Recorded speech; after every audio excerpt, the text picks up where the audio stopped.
முக்கிய செய்தியாக பார்த்து வருகிறோம். சென்னை வியாசர்பாடியில் பள்ளிக்கு கஞ்சா எடுத்து வந்த மாணவன் காவல்துறையினரிடம் ஒப்படைக்கப்பட்டார்.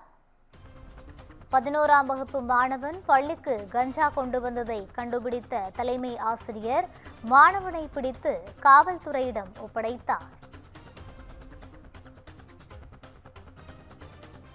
சென்னை வியாசர்பாடியில் பள்ளிக்கு கஞ்சாவை எடுத்து வந்த 11ஆம் வகுப்பு மாணவனை பள்ளி தலைமை ஆசிரியர் காவல்துறையினரிடம் ஒப்படைத்தார். இதுகுறித்த கூடுதல் விவரங்களோடு இணைகிறார் எமது செய்தியாளர் சுப்பிரமணியன். வணக்கம் சுப்பிரமணியன், கூடுதல் விவரங்களை பகிரலாம். சென்னையில் போதைப்பொருள் நடமாட்டத்தை தடுப்பதற்காக சென்னை போதைப்பொருள் தடுப்பு பிரிவு என்ற ஒரு பிரிவை சென்னை காவல்துறை தொடங்கி அது செயல்பாட்டில் இருக்கிறது.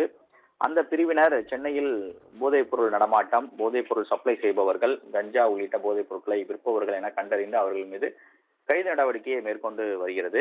இந்த நிலையில் சென்னை வியாசர்பாடியை சேர்ந்த பள்ளி மாணவன் ஒருவன் அரசு பள்ளிக்கு, அதாவது தான் படிக்கக்கூடிய பள்ளிக்கு கஞ்சா பொட்டலத்தோடு சென்ற சம்பவம் அதிர்ச்சியை ஏற்படுத்தியிருக்கிறது.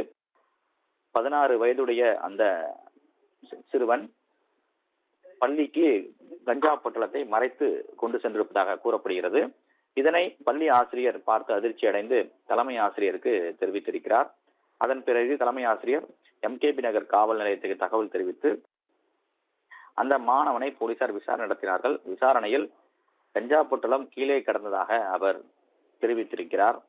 இருந்தாலும் போலீசார் அந்த மாணவர் அளிக்கக்கூடிய தகவல்கள் உண்மைதானா என்பதை கண்டறிவதற்காக மாணவன் அடித்த இடத்திற்கு நேரடியாக சென்று CCTV காட்சிகளை ஆய்வு செய்யக்கூடிய பணியில் போலீசார் தற்போது ஈடுபட்டு கொண்டிருக்கிறார்கள்.